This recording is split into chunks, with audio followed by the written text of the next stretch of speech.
The Ransom of Mercy Carter, Chapter 1. Deerfield, Massachusetts, February 28, 1704. Temperature, 10 degrees below zero. Dear Lord, prayed Mercy Carter, do not let us be murdered in our beds tonight. Mercy tucked her brothers in, packing them close. Or any night, she told the Lord, shifting her weight from foot to foot. Even though she wore both pairs of stockings to bed, the cold of the floor came through the heavy wool. It was the coldest night she could remember during a winter when every night had been colder than it ought to be. Downstairs, where the fire was blazing, one of the soldiers had tried to write a letter to Boston, and his ink had frozen. She kissed each brother goodnight. The boys were wearing most of their clothes, which made them fat and funny under the quilts. She dreaded getting into her own bed because she slept alone, and only body heat could keep anyone warm tonight. Before she shut it and barred the window, Mercy knelt to look out. In spite of 20 soldiers quartered in the village, and every Deerfield man armed and at the ready, Mercy could never fall asleep until she herself checked the horizon. Just below the window was the vegetable garden, covered now in 3 feet of snow. Against the barn, which sheltered 1 cow, 2 sheep, and a pig, were drifts taller than Mercy, crusted over from the freezing rain. Out beyond the stockade, icy fields gleamed like lakes in the starlight. None of the children had been allowed out of the stockade since October. This winter, a hen in the yard was not safe from an arrow, or a child from a bullet. Surrounded by thousands of square miles of wilderness, and they were 4 trapped in 10 crowded acres. Aunt Mary and Uncle Nathaniel and their 2 children, too afraid of Indian attack to stay on their farm, had been sleeping on the floor downstairs since the governor had first warned of possible attacks. 4 rooms, 17 people, week after frigid week. It was amazing that the 300 citizens of Deerfield were not killing each other instead of waiting for the Indians to do it. Lord, she wished her father were home. He had ridden down to Springfield to buy molasses and tobacco. Without father, the house felt weak and open, even with soldiers sleeping downstairs, even with Uncle Nathaniel. Please stop here and answer question 1. Indians sneak up, Mercy reminded herself. Nobody can sneak across such crusty ice. We'd hear their feet crunching a mile away. Father said so. Except that when the Indians had come last October, there'd been no sound. Mercy had been the only witness leaning out this very window. October in Massachusetts was crimson berries and orange pumpkins, tawny grass, and bright red sumac. The colors called to Mercy like bugles, like battle cries. She had unpinned her hair to let the wind catch it and pretended to be a figurehead of a ship, although she had never seen a sea or even a lake. I will lift up my eyes unto the hills, she told the horizon. She loved this psalm, from whence cometh my help. Swinging so far out the window that her fingertips barely held her safe, Mercy had spotted Zeb and John heading towards Ferry Bridge to bring in the cows. The tall grass around their thighs made them swim in dusty gold. Mercy's hair was the same color, like wheat in the sun, and she was admiring her own thick yellow hair when out of the grass appeared Indians, as natural wildflowers. Before Mercy could choke back her psalm, they had encircled Zeb and John. 1 shot was fired, 1 dash stopped, 2 surrenders made. Zeb and John and the Indians vanished over a rise and out of Deerfield forever. The boys had known better than to fight. Fighting meant a tomahawk to the head. Surrender meant a chance to live. And Mercy had known better than to sound the alarm. Taking the boys was bait. The English would do anything to save one another. All the Indians needed to do was capture 1 white, and the rest of the English would come running to the rescue. Ambush was the Indian form of battle. They did not like casualties. It was not their plan that they should die. Only whites. So if Mercy were to scream, the sentries would mount up and the whole village rush in pursuit. But the English would find their horses shot from beneath them. Where only Zeb and John had been lost, now 20 might die. So Mercy stayed silent. The grass closed in, the captives were gone, and the world went on, full of color and glory. I will lift up mine eyes unto the hill, from whence cometh my help, Mercy thought. Maybe in Israel in the days of King David the Lord sent help from the hills, but Massachusetts? Help does not come from our hills, Lord, only Indians. Mercy had shaken her fist at the Lord. How could you let those savages take Zeb and John? Why aren't you on our side? You sent us here. Take care of us. Please stop here and answer question 2. 5 months ago, and Mercy still trembled when she remembered her rage at the Lord God. It was the kind of thing that turned the Lord against Deerfield. Every sermon Mr. Williams had given this winter dealt with sin. The Lord had no choice, said Mr. Williams. Deerfield must suffer. Mercy had done her part to anger the Lord, and she knew it. Mercy pulled the shutter across the window, fastened it with a wooden bar, and climbed into her freezing bed to consider her sins. She had woven 5 yards of cloth today, but the Lord would not care about that. He would care that she had harbored evil thoughts toward all 3 brides in Deerfield. She was envious of Sally, who had gotten a perfect husband in Benjamin Burt. Horrified by Eliza, who had married an Indian, even if Andrew was a praying Indian. Sickened by Abigail, whose choice was a French fur trader 20 years older than she was. How could Abigail marry a Frenchman? The French were the enemies. The English were at war with the French. Besides, Jacques had no teeth. If Mercy had to marry the enemy, she would not pick a toothless one. Mercy was too young to think about marriage, but she thought about it all the time anyway. There were no good husband choices. She was related to everybody, or they were the wrong age, or she would have to be their 3rd wife and take care of 6 stepchildren as she gave birth to her own first child, like stepmama. When stepmama married father, she had been bright and saucy. 2 years later, she was gaunt and beyond laughter. Mercy had taken over the care of her 4 brothers and little sister. The boys were usually good, but 3-year-old Mara taxed everybody's patience. Mara was lovable only when she was asleep. She did not sleep much, and she didn't sleep well. Stepmama was too worried about her own baby to help. The fierce winter made it almost impossible to keep the baby warm. Stepmama would not set her down for the fear the tiny body would freeze. At least Mara and the new baby slept between father and stepmama, so at night Mercy had some relief. But half the time, Aunt Mary and Uncle Nathaniel would hand her the 2 cousins to take care of as well. Mercy liked Will and little Mary, but as more and more children were added to her care, Mercy had to pray constantly for patience. Forgive us our sins, Lord, she prayed. Let the spring come soon. Let the Indians stay in the north. Benny and John were already asleep. Sam, the oldest, was curled against Tommy, who was still trying to find a breathing space. Tommy poked his head out from under the covers. Mercy, do you think they'll come tonight? He whispered. Tommy was only 5. He didn't really know who they were. No, Mercy said comfortingly. Remember, Indians have to come all the way from French Canada. Nobody would travel 300 miles in a blizzard.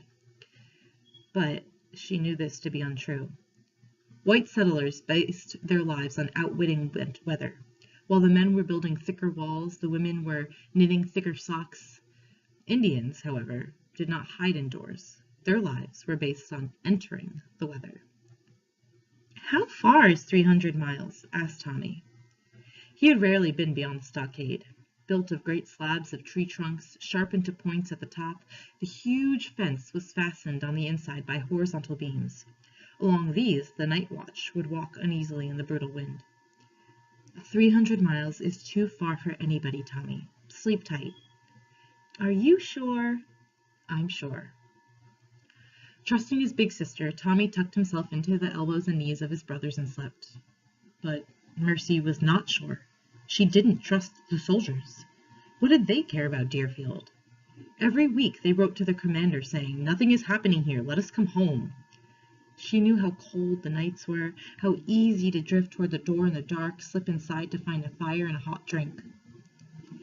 From the fields came a vicious ripping sound, like a huge sheep being torn into rags. Mercy jerked upright, straining to comprehend the night sounds. Voices? The sharpening of knives? The priming of guns? Just the ice snapping on the river, Mercy, said Sam softly. I thought you were asleep. Tried, said Sam. Failed. Sam was a year older than Mercy and hated imprisonment even more.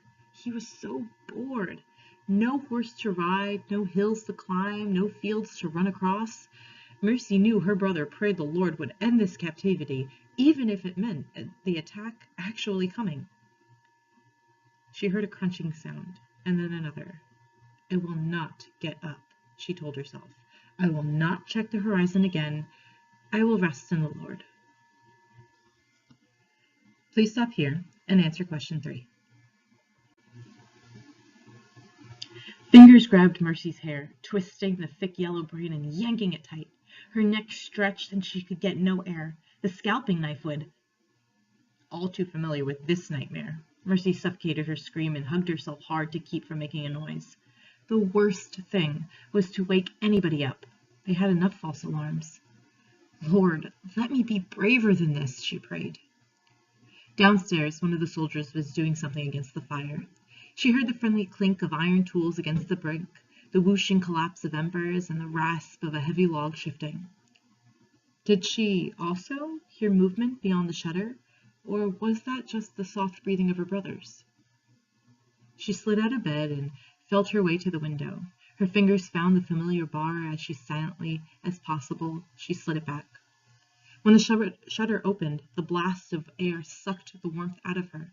Her nightcap had come off in bed and the cold rushed into her head, chilling all thought. Mercy didn't like to think about heads, because that made her think of scalping. People could live through it. Mary Wells had. She still had her face, but there was no back to it. The edges of her face had tightened around the bone. Nobody had married Mary Wells, and nobody would. Who wanted to wake up in bed with a skull on the pillow next to him? A shawl hung on a peg by the window. Mercy had held the fringed edge of wool to her mouth to warm the air. The snow writhed with movement. It looked like the river in spring, schools of fish leaping in the lap of the water. Mercy could not imagine what she was seeing. There wasn't enough light to make out the shapes. And then suddenly, there was an immense amount of light, and everything was clear. The Indians had come. Hundreds of them. But Indians did not amass like armies, like whites. They traveled in small bands. How could there be so many? They were leaping over the stockade. Impossible. It was 12 feet high. Mercy saw that what she should have seen yesterday and the day before. Snow had drifted up and frozen solid. The huge fence was no longer a blockade, but a bridge. She heard the long, slow, familiar creak of the stockade gate. No Englishman would open the gate. The Indians who had climbed over the stockade must have run through the village and opened the gates from the inside. She realized why she could see. The Indians had fired the barns. What fools we are, thought Mercy. We store our hay and kindling leaning against the barns. One flick of the torch and the deed is done. If we are not shot or scalped, we will be burned. Please stop here and answer question 4. Mercy came to her senses. She slammed the thick wooden shutter, throwing the bar just as a bullet flew through the air. It thudded into the shutter, splintering the wood below her hand and half emerging into the room. All Deerfield had awakened at the same moment and to the same horror. 300 people screamed together. Mercy had listened to single shots all her life, killing a crow here, slaughtering a cow there, but a battle she had never heard. Now hundreds of guns were going off. Beneath her came the splintering smash of doors and window frames being burst through. The Indians were inside the house. Indians in the field, Indians in the woods, yes. Indians with arrows, with bullets, yes. But the attack was supposed to stay outside. She stood rooted to the floor. Furniture was being upturned, plates smashed. There were thuds, one solid thump after another. Over the cries of the English came wolf howls, so alien, so gruesome, Mercy felt them through her spine instead of her ears. Sam was out of bed, yanking Benny and John and Tommy with him. "Put on shoes," said Sam roughly, shoving the pairs toward the little ones. "Maybe they'll take us captive. We'll need our shoes on." Mercy had been waiting for death, in which shoes were of little consequence. She was astonished that Sam could think of shoes. Well, if they needed shoes, they needed coats. She got her cloak and Tommy's jacket, but fear made her stupid and slow. Please stop here and answer question 5. Their stepmother tottered in, moaning deep in her chest. She was holding the baby, but just barely. Mara, pulling her comfort blanket along the floor, clung to Stepmama's nightdress. Stepmama's eyes were open so wide they seemed ready to come loose and fall out. "Sam, Mercy, we have to barricade ourselves up here." There was no way to do that. The only furniture upstairs was her parents' bed. The children slept on rough wool bags stuffed with pine needles. They had neither chairs nor chests. There was no bedroom doors, only thick hanging curtains. Mercy slid past her brothers to take the baby before stepmama dropped it headfirst onto the floor. The shooting downstairs stopped. It was not silent, because the fighting went on outside, but there was a pause within. The children were gasping for breath from the smoky air. Mercy assumed the house was on fire. Which would be worse, to go downstairs and be tomahawked, or stay up here and be burned? Stepmama's face turned inside out with terror, and she backed up, screaming and sobbing and tripping on Mara. Standing on the stairs was an Indian. Mercy had always wanted to see war paint. Now she had her wish. Black zigzags crossed his bare chest, black stripes encircled his eyes and snaked over his shaved head to the single lock of hair braided in back. The braid had been tossed over his shoulder to hang in front, and the braid itself was hung with scalps. They were quite lovely, as if he collected horses' tails in many colors. In his hand was a tomahawk, which turned out to be a smooth rock on a wooden handle. The stone was speckled with blood. Mercy stood between her brothers and death. She had no idea what to do. Beg? Pray? Kick? Stepmama backed into her own bedroom, pulling the curtain shut as if cloth might save her and the baby from the Indians. Mara, abandoned, began crying in her most annoying whine. The Indian's eyes traveled slowly, examining each of the 4 boys before he focused on the sobbing 3-year-old. Mercy had time to walk between the tomahawk and her little sister. Kneeling beside Mara, she said, "Hush now, it's all right." Mara didn't hush. The Indian's hand, large and dark and covered with drawings, landed on Mercy's shoulder. His fingers closed tightly, and she obeyed the pressure and returned to her brothers. Tucking Mara under his arm like a sack of grain, the Indian pointed a finger at each child. "Go," he said in English, nodding at the stairs. "Go down." Please stop here and answer question 5. Albany Indians who came from New York to trade in Deerfield spoke a little English, and Andrew, the new husband of Eliza, spoke the same English as the rest of them, but English from a Canadian Indian in war paint? Mercy swept the boys ahead of her. John and Benny and Tommy were too little to wake up fast, and so they were too confused and sleepy to cry or fight. Sam was organized and calm, checking stockings and shoes. The boys tumbled down the narrow steps while the Indian entered the bedroom. He wore heavy leggings, but the rest of his body, split in half by white and black paint, was bare. In this terrible cold, he had come without even a shirt? It was true, then, what Mr. Williams said. Indians were not human. No real person could endure such a thing. Onto the bed quilt he tossed their nighttime drinking cups, Benny's fish hook, and Mercy's sewing needles. He found Sam's knives and John's book of ABCs. Mercy could not collect herself. She could not even form a prayer. "Go," said the Indian. "Leave house." Eyes that did not seem like eyes stared at her from a face that did not look like a face. Mercy backed away from him and tried to go down the stairs, but the boys had come to a halt at the bottom. Mercy looked over their heads. Hanging from the ceiling were hats, bullet pouches, strings of dried red peppers and apples, yarns and skeins, and powder horns. Indian hands were plucking them down. Mercy forced herself between her brothers and on down the narrow steps until she could see what blocked the way. Bodies. Only last night Mercy had cleaned that floor with sand, scrubbing on her knees, sweeping it down the cracks until the floor was white. Now it was red.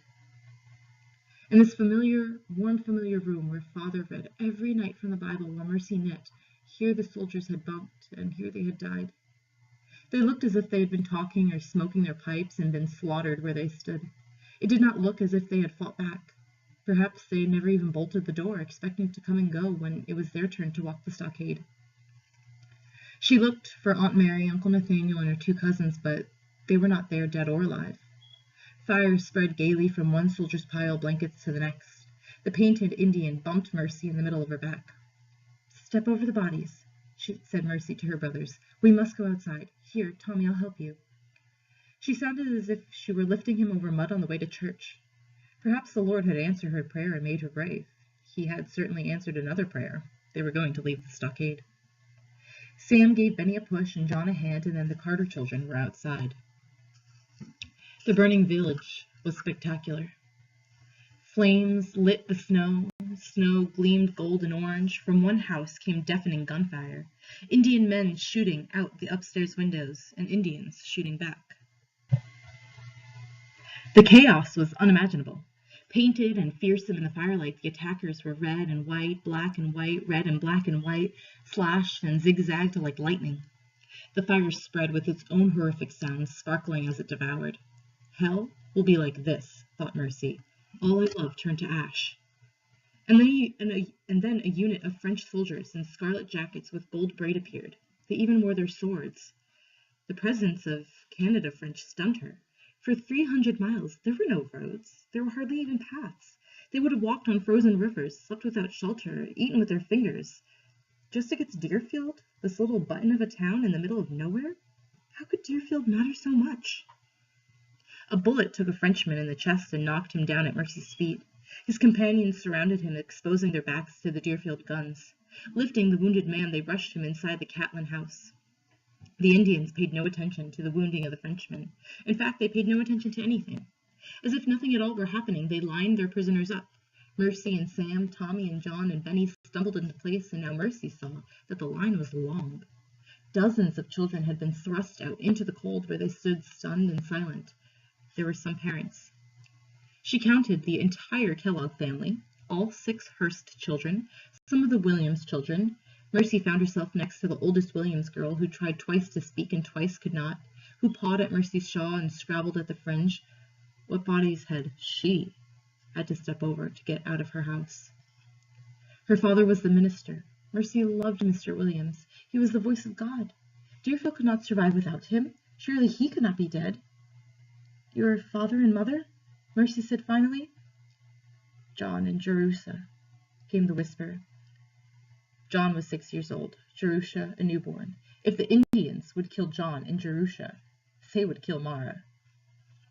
Mercy left her brothers, running back into the house, slipping in blood and ignoring the flames. Her Indian was at the hearth, adding pots and spoons to his bundle. Stepmama was standing next to him, staring blankly, the baby asleep on her shoulder. The savage still held Mara upside down under his arm, and Mara was still holding her beloved blanket. Mercy remembered that she, too, was carrying things. Tommy's jacket, her own cloak. Mercy walked in front of the Indian and said loudly, "I'll carry my sister," pointing to show what she meant. His eyes rested on Mercy, then he put his hand on her hair. "I'm dead," she thought. "He'll scalp me right here." But the Indian handed Mara over, and with both arms free, he tied his loot into a bundle, using the 4 corners of Mercy's blanket. He threw the sack over his back. Please stop here and answer question 7. "Wait, I need a coat," said Mercy, reaching into the bundle and yanking out a warm covering for Mara. "Come, Mama," she said, but her stepmother did not move. "Walk on," said Mercy, shoving her. "Don't drop the baby." Perhaps being upside down had prevented Mara from whining, because as soon as Mercy got outside and turned her upright, she started shrieking again. The line of prisoners had changed. It was moving. People were being forced out of the stockade and into the frozen fields. Her brothers and the Hearst children and the Williams children were gone, and Mercy ended up next to Jemima Richards. "They're going to kill us," cried Jemima, her body convulsing by sobbing. "They had time to do that, and they didn't," said Mercy. "I think we're prisoners." She forced Mara to stick her arms into the coat she had snatched, but it was Benny's and far too large for Mara. It would keep Mara warm to her toes, but it meant Benny wasn't wearing anything. Where were the boys? She must catch up to them and button Tommy into his jacket. She looked around. She had already lost stepmama and the baby. There were too many people. She couldn't think straight about so many people who needed so many things. Jemima held on to Mercy so hard that Mercy could barely keep her grip on Mara. Burning barns fell in, and the shrieking of penned animals filled the air. They had to get out of the stockade or burn. "Hurry, Jemmy, we have to catch up." "I don't want to," moaned Jemima. "I'm English. This isn't fair. I don't want some savage near me. They even gave me a pack to carry. I don't want to carry it." "Go," said Mercy, jabbing her. The north wind flung embers into the air, tossing them down to burn on like candles in the snow. Mercy's family had never been able to afford candles, just pine knots. "Where's my mother?" moaned Jemima. "We'll find her," said Mercy. "Move faster, Jemmy." Ruth Catlin stumbled into line with them, wearing only her white nightdress. On her feet were huge, heavy boots that must have been her father's or brother's. In the reflected fire, Ruth's hair seemed to turn blue. Ruth was frail and had bad lungs. Nobody expected her to live through the winter. No young man spent time with Ruth because if there was one thing a young man needed, it was a strong wife. Ruth didn't qualify. She'll freeze to death quicker than I will, thought Mercy. She gave her scarf and cloak to Ruth, who snapped them through the air as if whipping a bare back. "Somebody let those savages in!" yelled Ruth, stamping her foot and whirling in circles to find evidence. "Where is the traitor here? Who opened those gates?" Mercy had seen the attack. There was no traitor, only the stupidity of Deerfield, convinced that snow and cold were a barrier. She put Tommy's little jacket over her shoulders until she could find him. It was a beautiful thing, heavy boiled wool the color of charcoal, a gift from Boston relatives. It had no effect on the cold. Ruth took her time wrapping herself in Mercy's thick, cozy cloak. "I'm finding out who it was," said Ruth. "I'm killing them." As if there weren't enough killing. Please stop here and answer question 8. Out of the meeting house came a row of white men roped together, a crowd of women carrying babies and older children carrying blankets and coats and little brothers and sisters. Dozens of prisoners. Had they fled to the safety of the meeting house only to find themselves trapped? Or had the Indians put their prisoners inside to keep them from being shot in the melee? They were herded like cattle toward the gate. Mercy made out her brothers far ahead, half hidden by smoke. She counted only 3. "Oh no! Oh Lord! Who's missing?" "They're all there," she told herself. "I just can't see through the smoke." The last pair of settlers out of the meeting house were Eliza Price and her Indian husband. "I bet he's responsible," said Ruth. "He's an Indian himself, for Lord's sake. She married him, which is disgusting. An English girl choosing an Indian." It was certainly amazing, but not only had Mr. Williams agreed to the marriage, he had performed it, and Eliza's family had taken Andrew Stevens into their home. Everybody said it was the only legal marriage in the New World between a white woman and a red man. "He's a praying Indian," Mercy reminded Ruth. It was as odd to have this conversation as it had been for Sam to think of shoes. Scraps of normality were flying around like burning embers. "So Andrew claims to be Christian," snapped Ruth. "So he doesn't use the name Strong Arrow anymore. What makes everybody think the man suddenly became weak thread? I would never take a red Indian into my house. Andrew Stevens opened our gates. I know he did." But if anyone had betrayed Deerfield, it would not have been Andrew. Eliza was moved aside to make room. Then Andrew was hacked to death by his own people. Andrew did not fight. He stood still and erect while they chopped him to pieces and did not fall until he was dead. He seemed to have known it was coming. When it was finished, the Indians put Eliza in line next to Ruth, where she stood numbly staring at her husband's body. With the sharp edges of hatchets, the Indians prodded the line forward. Nobody argued. Please stop here and answer question 9. The huge gate had been half torn from its hinges. Captives were trying to fit through, trying to lead children, trying to count their families. Mercy tripped on a little boy sucking his thumb and tugging sadly at his earlobe. He wore a frown and not much else. Mercy set Mara down and knelt in the shadow of a falling gate to see who the naked child was. Little Daniel. His mother dead and his father away, left for the winter with his Warner cousins. His father had gone to Boston in the hope of finding a bride who would come to Deerfield and take care of Daniel for him. Boston women were too sensible to consider moving to Deerfield. In fact, there was not one Deerfield woman who would not have been joyful to move to Boston, but Boston had passed a law saying that to abandon a frontier town was the act of a traitor. If you lived in Deerfield, you could not leave. Except now, they were leaving now. Mercy hugged Daniel, who smiled around his thumb sucking and said without moving the thumb, "Hi, Mercy." Mercy wiped away Daniel's tears so they would not freeze to his skin. "Where are the Warners?" said Jemima irritably. Mercy did not want to know the answer to that. She had enough answers. "Daniel's our responsibility now, Jemima. Tuck him in your cloak while I carry Mara, and stop him from crying, Jenny. They are killing the babies who cry." Jemima would not pick Daniel up. He was too heavy, she said. Anyway, if she let her pack down, she would get scalped. He's 3, said Jemima. He can walk. Mercy took Tommy's jacket off her shoulders and bundled Daniel into it. She lifted the little boy onto one hip and hoisted Mara on the other. Daniel settled in, putting one arm around Mercy's neck, still sucking his thumb. Even now, Mara did not want to share and tried to kick Daniel. The sun was rising. It jumped out from behind the eastern ridge, throwing pink shadows over the snow and golden rays into Mercy's eyes. In minutes, the world went from dark to dawn to daylight.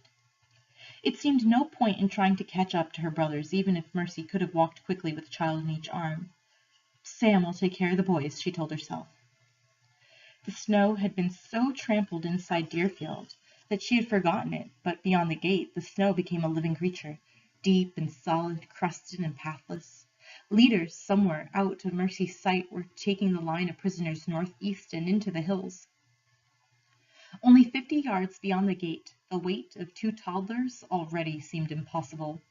Mercy was used to babies. Most women in Deerfield had a baby every year. Not all of them lived, of course, but it took a lot of big sisters and cousins and neighbors to hold so many babies. Rocking them by the fireside was easier than carrying them uphill. Mercy's breathing came hard. Jemima kept muttering and looking back while Ruth made threats from the safe warmth of Mercy's cloak, and poor, sad widow Eliza stumbled. Mercy paused to catch her breath and shift the children. She squinted into the rising sun, trying to make an accurate count of the prisoners, strung out now across a mile of snow. Smaller children were hard to see, hidden by snowdrifts or the long swinging cloaks of adults are being carried. When Mercy rubbed her eyes, she realized it was not the glare of sun on the snow that made it hard to see. It was tears. She thought there might actually be 100 captives. She had never heard of Indians moving more than 1 or 2. There was no way to march 100 prisoners, mostly little ones with short legs and hungry tummies, all the way to Canada in the middle of winter. No way to keep these children warm and their feet from freezing. Already her feet, uncomfortably jammed into Mother's old leather shoes, were chafed and cold. Cold replaced fear. She was not going to last long without a coat. Lord, care for me. I have Mara and Daniel. I need to be strong. An Indian appeared next to her. He wore a deerskin cape and fat fur mittens. His black and white paint stared at her. It was not until he took off the cape and his chest was bare again that Mercy recognized him as the Indian on her stairs. He put his cape over Mercy, tucking it around her and both the babies. It was lined with rabbit fur and had a hood which he tied beneath her chin. The Indian pointed Mercy forward and gave her a gentle push. On this terrible morning, forward could only have meant one thing: Canada. 300 miles, on foot, in this weather, carrying 2 toddlers. Please stop here and answer question 10.